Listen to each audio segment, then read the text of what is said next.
Assalamualaikum warahmatullahi wabarakatuh. Nama saya Olivia Ratu Indri, NIM 202337070, Prodi Manajemen Pajak, mata kuliah Komunikasi Perpajakan. Hari ini saya akan mempresentasikan materi tentang proses komunikasi. Proses komunikasi membutuhkan serangkaian kegiatan timbal balik antara komunikator dan komunikan. Pengulangan siklus komunikasi ini dapat memaksimalkan pencapaian tujuan komunikasi. Yang kedua, model komunikasi. Model komunikasi terdiri dari dua, yaitu model komunikasi linear dan model komunikasi sirkuler. Yang pertama, komunikasi linear. Komunikasi linear merupakan suatu proses penyampaian pesan dari komunikator kepada komunikan secara langsung maupun tidak langsung dengan memanfaatkan berbagai media komunikasi, di mana komunikasi ini hanya dilakukan satu arah tanpa terjadi timbal balik terhadap pesan yang disampaikan komunikator. Contoh komunikasi linear yang sering kita jumpai dalam kegiatan sehari-hari seperti komunikasi pada acara televisi, radio, dan tulisan pada majalah.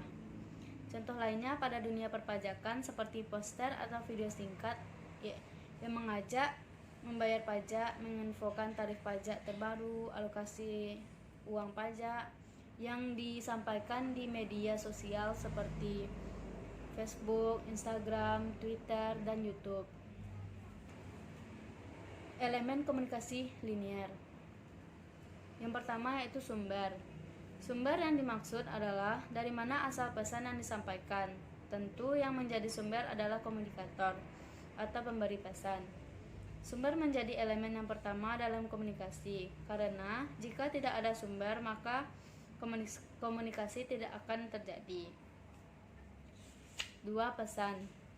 Pesan adalah inti dari komunikasi. Pada komunikasi linear, pesan terjadi satu arah tanpa adanya timbal balik dari penerima pesan tersebut. Yang ketiga, media. Penggunaan media yang sesuai akan menunjang tersampainya pesan dengan baik. Dalam komunikasi linear, media yang digunakan berupa komunikasi tidak langsung, biasanya melalui media elektronik, digital maupun media cetak. Yang keempat, penerima. Seorang komunikan tidak dapat memberikan timbal balik atas pesan yang diterima. Yang kelima, efek. Efek yang dihasilkan adalah efek tidak langsung. Efek dari komunikasi linear lebih kepada bagaimana si penerima pesan menyikapi pesan yang diterima, meskipun tidak menutup kemungkinan si pengirim pesan memiliki tujuan dan mengharapkan efek tertentu dari pesan yang disampaikan. Hambatan dalam komunikasi linear. Yang pertama, gangguan semantik. Berhubungan dengan bahasa-bahasa yang digunakan secara perorangan seperti jargon. Yang kedua, gangguan fisik, berada di luar penerima pesan. Yang ketiga, gangguan psikologis, merujuk ke prasangka terhadap satu sama lain atau terhadap pesan itu sendiri. Yang keempat, gangguan fisiologis, gangguan yang bersifat biologis terhadap proses komunikasi.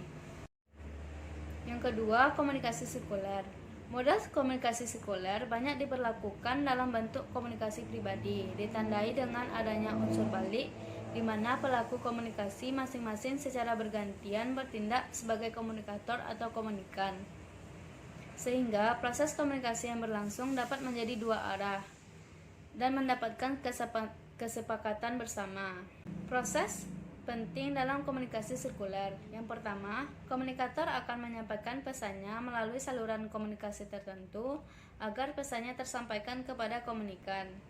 Saluran komunikasi bisa secara langsung atau tatap muka maupun dengan bantuan media lain seperti telepon, surat, dan lainnya.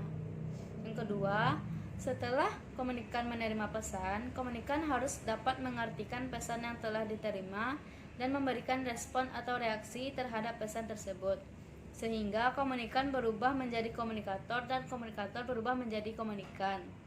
Kedua proses tersebut akan terus berlangsung dan bergantian satu sama lain hingga membentuk satu pola sirkuler dan mencapai kesepakatan bersama sehingga tercapai komunikasi yang efektif. Manfaat dan fungsi komunikasi sirkuler.